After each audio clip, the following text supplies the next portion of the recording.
அன்புள்ள சகோதர சகோதரிகளே, நம் ஆண்டவராகிய இயேசு கிறிஸ்துவின் அருளும் கடவுளின் அன்பும் பரிசுத்த ஆவியானவரின் நட்புறவும் நம் அனைவரோடும் இருப்பதாக. நாம் இன்றைக்கு எடுத்திருக்கிற தியான பகுதி புனித லூக்கா எழுதின நற்செய்தி 15ஆம் அதிகாரம் 20 முதல் 24 முடிய. தொலைவில் இளைய மகன் வந்து கொண்டிருந்த பொழுதே அவர் தந்தை அவரை கண்டு பரிவு கொண்டு ஓடி போய் அவரை கட்டி தழுவி முத்தமிட்டார். தந்தை தம் பணியாளரை நோக்கி, முதல் தரமான ஆடையை இவனுக்கு கொண்டு வந்து உடுத்துங்கள், இவனுடைய கைக்கு மோதிரமும் காலுக்கு மிதியடியும் அணிவியுங்கள், கொழுத்த கன்றை கொண்டு வந்து அடியுங்கள், நாம் மகிழ்ந்து விருந்து கொண்டாடுவோம், ஏனெனில் என் மகன் இவன் இறந்து போயிருந்தான், மீண்டும் உயிர் பெற்று வந்துள்ளான் என்றார். எனக்கு அருமையான இயேசு சொன்ன உவமை கதைகளிலே பலவை உலக புகழ் பெற்றவை. அப்படி உலக புகழ் பெற்றவைகளிலே இந்துவும் ஒன்று. மனம் திருந்திய மைந்தனுடைய கதை. இளைய மகன் மனம் திருந்தி விட்டான், திரும்பி வருகிறான்.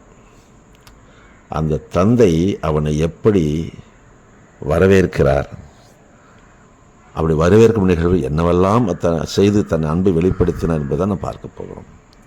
நம்முடைய விண்ணக தந்தை கூட மனம் திரும்பும் ஒவ்வொரு பாவியையும் இப்படித்தான் வரவேற்பார். அதுதான் ஏன் சொல்லிக் கொடுக்கிறார். முதலாவதாக அவனை தூரத்திலே காண்கின்றார். வீட்டை விட்டு போயிட்டான், அவனை கண்டுபிடிப்பதற்கு எந்த முயற்சியும் செய்ததாக இல்லை. ஆனால் ஒன்று இருந்தது, என்ன? அவனை என்றைக்காவது ஒருவன் திரும்பி வருவான் என்ற எதிர்பார்ப்பு இருந்தது. அதனால தான் தூரத்தில் வரும்போதே அவனை அவர் கண்டார். நம்முடைய விண்ணக தந்தை கூட நாம் தவறு செய்யும் பொழுதெல்லாம், அவர் விட்டு விலகும் பொழுதெல்லாம் கண்டிப்பாக திரும்பி வருவோம் என்று காத்திருக்கிறவராக இருக்கிறார். ரெண்டாவது பார்க்குறோம், அவன் மீது பரிவு கொண்டாராம். அது அவர் நம் மீது வைத்திருக்கிற இரக்கத்தை வெளிப்படுத்துகிறதாக இருக்கிறது. ஏனென்றால் அவர் அன்புள்ள தகப்பன் அல்லவா, அவருடைய இரக்கம் நம்மை வரவேற்கிறதாக இருக்கிறது. மூன்றாவது பார்ப்போம் என்றால், அவர் ஓடி போகிறார். அப்போ எவ்வளவு மனசுக்குள்ளே அந்த அன்பு இருந்திருந்தா, தன் மகனை நேசித்தவராக இருந்திருந்தா, தவறு செய்தவனாக இருந்தாலும் கூட அவனை கண்டவுடன் அது எல்லாத்தையும் மறந்துட்டு ஓடி போகிறாரே, அதுதான் நம்முடைய விண்ணக தந்தையின் அன்பு. அங்கே போய் சும்மா இல்லை, அவனை கட்டி தழுவுகிறார். அது எதற்கு அடையாளம் என்றால், அவனை அவர் ஏற்றுக்கொண்டதற்கான அடையாளம். நாம் தவறு செய்து திரும்பி வரும்பொழுது நம் தந்தை இப்படித்தான் நம்ம கட்டி அணைத்து நம்ம ஏற்றுக்கொள்ளுவார். அவனை முத்தமிட்டாராம். இந்த முத்தம் எதை காட்டுகிறது என்றால், அவனை மனப்பூர்வமாக மன்னித்ததை காட்டுகிறது. சும்மா மன்னிக்கல, மனப்பூர்வம் மன்னிச்சிட்டார். அவன் செய்து எல்லாத்தையும் மன்னிச்சிட்டார். ஆண்டவர் கூட நாம் நம்முடைய பாவங்களுக்கு மனஸ்தாபப்பட்டு மன்னிப்பு வேண்டும் பொழுது முழு பாவத்தையும் மன்னிக்கிறவராக, பார்க்கலாம் மன்னிக்க மாட்டார், முழுசாக மன்னிச்சிருவார். அதுக்கப்புறம் அவர் அந்த மகனுக்கு உயர்தர ஆடையை உடுத்துகிறார். என்ன அடையாளம் என்றால், தனக்கு ஈக்குவல் அவனை வைக்கிறாரு. அவர் உயர்ந்த ஆடை போட்டிருக்காரு. அப்போ இவனும் உயர்ந்த ஆடை போடும்போது அவருக்கு ஈக்குவலாக, தந்தைக்கு ஈக்குவலாக மகனையும் நாமையும் அப்படித்தான் அவர் ஈக்குவலாக நினைக்கிறார். அவன் கைக்கு மோதிரத்தை அணிவிக்கிறாராம்.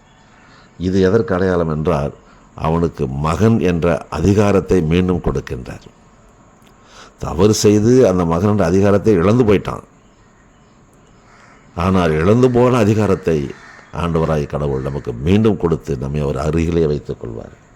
கால்களில் மிதியடியை போடுகிறது எதற்கு அடையாளம் என்றால், மற்றவர்கள் மத்தியிலே அவனுக்கு மரியாதையை உண்டாக்குகிறார், ஒரு மதிப்பை கொடுக்கின்றார். கடைசியில் அவங்க விருந்து கொண்டாடுறாங்க. இது எதற்கு அடையாளம் என்றால், துன்பம் விலகியது. அவர் மனசில் அவ்வளோ வேதனைப்பட்டுக்கிட்டு, அந்த மகன் போயிட்டானே என்று வேதனைப்பட்டு கொண்டு இருந்தார். இப்போ மகன் வந்து விட்டான், உயிரோடு வந்து விட்டான் என்பதனாலே அவனுக்கு அவன் அந்த விருந்தை கொண்டாடுகிறார். துன்பம் விலகியதை பார்க்கிறோம். விருந்து கொண்டாட்டு மன மகிழ்ச்சியாக இருந்தாங்களாம். இது எதை காட்டுகிறது என்றால், அன்பின் நிறைவு. துன்பத்தின் மறைந்தது, இன்பம் ஏற்றது, அன்பின் நிறைவுக்கு வந்தது. அவருடைய இயக்கமெல்லாம் நீங்கியது. அதனாலே அவர் மிகுந்த மகிழ்ச்சியாக இருக்கிறாராம்.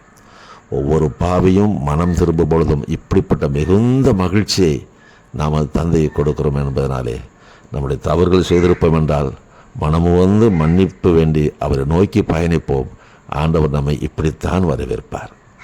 செய்வோமா? ஜெபிப்போம். எங்கள் அன்புள்ள பரலோக தந்தையே, இந்த உலகத்திலே வாழ்கின்ற ஒவ்வொரு மனிதனுமே தவறி விழுந்து போகிறவர்கள் தானே. ஆனாலும் தவறி விழுந்து விடுகிறவர்களை அப்படியே நீர் விட்டு விடாதபடி எங்களுக்காக ஏக்கத்தோடு காத்திருக்கிறவராக, நாங்கள் உம்மை நோக்கி ஒரு அடி எடுக்கும்போது நீர் பல அடிகள் எடுத்து எங்களை வரவேற்கிறவராக, உம்மோடு எங்களை இணைத்துக் கொள்கிறவராக, எங்களுக்காக உயர்தர மதிப்புகளை கொடுக்கிறவராக, எங்களை குறித்து மகிழ்ச்சி அடைகிறவராக இருக்கிறதுக்காக நன்றி ஆண்டவரே. இந்த மகிழ்ச்சியை தொடர்ந்து உமக்கு கொடுப்பதற்கு எங்களுக்கு உதவி செய்யும். எங்களோடு இருந்து பெரிய காரியங்களை செய்யும். மீட்பர் இயேசு பெயரால் ஜெபிக்கிறோம் நல்ல பிதாவே.